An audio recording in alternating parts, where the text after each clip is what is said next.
ಎಲ್ರಿಗೂ ನಮಸ್ಕಾರ. ನಮ್ಮ ಅಡುಗೆ ಚಾನೆಲ್ಗೆ ಸ್ವಾಗತ.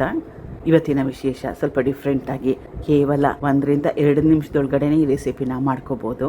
ಏನು ತರಕಾರಿ ಇಲ್ಲದಿದ್ದಾಗ ಒಂದೇ ಥರ ತಿಂದು ಬೋರ್ ಆಗಿದ್ದಾಗ ಈ ರೆಸಿಪಿನ ಟ್ರೈ ಮಾಡಿ.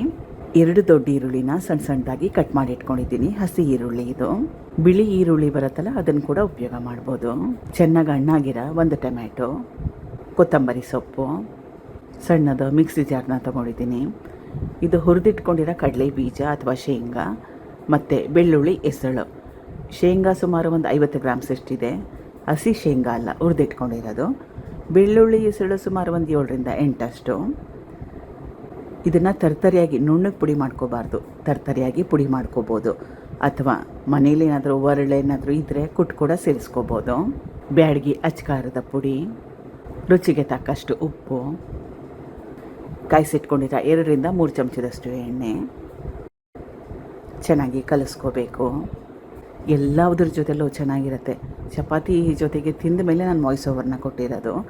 ಅಕ್ಕಿ ರೊಟ್ಟಿ, ರಾಗಿ ರೊಟ್ಟಿ, ಜೋಳದ ರೊಟ್ಟಿ ಎಲ್ಲದ್ರ ಜೊತೆಲೂ ಚೆನ್ನಾಗಿರುತ್ತೆ. ಮಾಡೋದು ಕೂಡ ತುಂಬಾ ಸುಲಭ. ಟ್ರೈ ಮಾಡಿ ಒಂದು ಸಲ. Thank you for watching. ಧನ್ಯವಾದಗಳು.